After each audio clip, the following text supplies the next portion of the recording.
ব্রাহ্মণবাড়িয়ার বাঞ্ছারামপুর উপজেলার সৈফুল্লাকান্দি সরকারি প্রাথমিক বিদ্যালয়ের প্রাক্তন শিক্ষকদের সম্মানে মরণোত্তর, অবসর এবং বদলিজনিত বিদায় সংবর্ধনার আয়োজন করা হয়। সংবর্ধনার শুরুতে শিক্ষার্থীরা শিক্ষকদের প্রতি সম্মান প্রদর্শনের উদ্দেশ্যে তাদের পুষ্পবৃষ্টি ও বিদ্যালয়ের একটি নির্দিষ্ট পথ পর্যন্ত এগিয়ে দেয়। এই দৃশ্যটি ছিল আবেগঘন এবং হৃদয় ছোঁয়া। রবিবার সকালে সৈফুল্লাকান্দি ছাত্র যুব ঐক্য সংগঠনের উদ্যোগে বিদ্যালয় প্রাঙ্গণে এই সংবর্ধনার আয়োজন করা হয়। এতে বিদ্যালয়ের প্রাক্তন শিক্ষক, স্থানীয় গণ্যমান্য ব্যক্তিবর্গ সহ বিভিন্ন শ্রেণী পেশার মানুষ উপস্থিত ছিলেন। অনুষ্ঠানে বিদ্যালয়ের সাবেক প্রধান শিক্ষক মরহুম শামসুল হক অরুণ মাস্টারকে মরণোত্তর সংবর্ধনা জানানো হয়।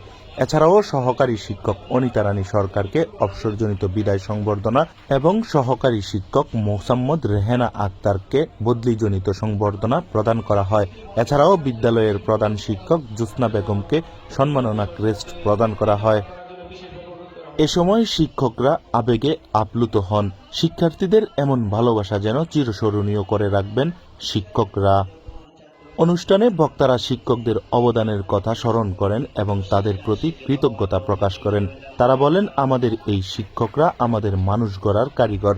তাদের অবদান কোনোদিনই ভুলার মতো নয়। আমাদের জীবনের সফলতার পিছনে শিক্ষকদের অবদান অসীম।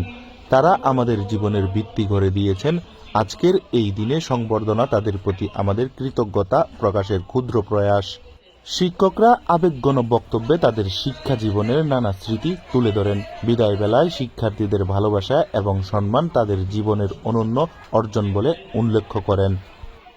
সৈফুল্লাকান্দি ছাত্র যুব ঐক্য সংগঠনের সদস্যরা বলেন, আমাদের শিক্ষকরা শুধু পাঠদানই করেননি, তারা আমাদের জীবনের পথ প্রদর্শক। তাদের শিক্ষা ও আদর্শ আমাদের জীবনে অমূল্য সম্পদ হিসেবে থাকলো। ওইখানে আমি ঠিকই চাকরি করি, কিন্তু প্রাণটা আমার এখানে আছে এবং তোমাদের জন্য আমার অন্তর থেকে আন্তরিক ভালোবাসা সবসময় থাকবে। সৈফুল্লাকান্দি মাটি আমার প্রিয় মাটি। এখানে আমি শিক্ষকতা করছি, এখানে আমি লেখাপড়া করছি, এখানে পাশাপাশি আমাদের গ্রাম, কিন্তু আমি খাল্লা পাশ করি ঠিকই। আমার সবসময় এখানে মন ভরে থাকে এবং ভালোবাসা তোমাদের জন্য আমার। এরপর আমি তোমাদের থেকে বিদায় নিই এবং তোমাদের ভবিষ্যৎ কামনা করি। তোমরা বড় হও, উজ্জ্বল হও এবং লেখাপড়া ভালো করে সবাই আন্তরিকভাবে লেখাপড়া করবা, আমার জন্য দোয়া করবা।